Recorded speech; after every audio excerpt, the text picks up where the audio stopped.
Maghahating gabi ng Huwebes, nagising ang mga residente ng Butig sa sunod-sunod na pagsabog.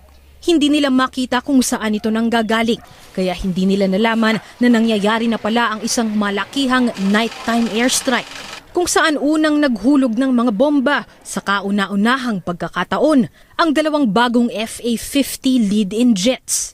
Sinundan ang mga jet ng eroplano, sinundan naman ang eroplano ng mga attack helicopter.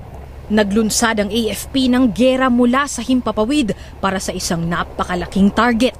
Nadiskubre kasi ng Armed Forces na nandito na sa Butig si Isnilon Hapilon, ang senior leader ng Abu Sayyaf sa Basilan at kinikilalang emir o pinuno ng ISIS sa Pilipinas. Kasama ang Mauti Group sa Lanao, Anzar Khilafa Philippines sa Sarangani, pati ilang miyembro ng Bangsamoro Islamic Freedom Fighters sa Maguindanao sa mga grupong nagwawagayway ng ISIS flag.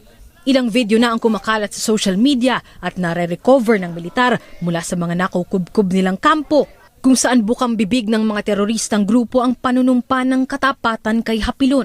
Panuntunan kasi ng ISIS na dapat isang leader lang ang kinikilala. Matagal nang minamaliit ng Armed Forces sa publiko ang pagdadala ng ISIS flag ng mga teroristang grupo sa Pilipinas. Pero kanina, kinumpirma na ni Defense Secretary Delfin Lorenzana na ISIS nga ang kumikilos sa Pilipinas. At ang pinuno nilang si Hapilon ay lumipat sa Butig sa utos ng ISIS ng Middle East. In a way, they are recognized by the ISIS. I think the ISIS in Middle East, in Syria. Hapilon Isnilon. He moved to Central Mindanao allegedly, yun ang report na natanggap natin, allegedly on the behest of the ISIS people there in Middle East to find out if yung Central Mindanao is more conducive to the establishment of an organization. Hijra o wilayat ang tawag sa paglilipat o migration ng grupong ISIS papunta sa magiging sentro ng bubuuin nilang Islamic State. Ito ang nakikitang ginagawa ni Hapilon sa Butig.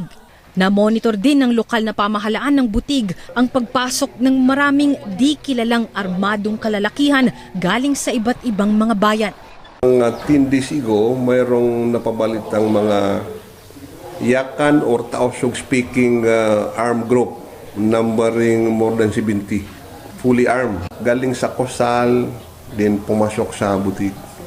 Pagkatapos paulanan ng bomba ng militar ang alam nilang pinagtataguan ni Isnilon Hapilon sa Butig, sinusuyod naman ngayon ng ground troops ang lugar para makita nila kung tinamaan ba nila ang pinuno ng ISIS o kung nakatakas ba ang teroristang tila gustong magbuklod sa lahat ng terorista sa Pilipinas.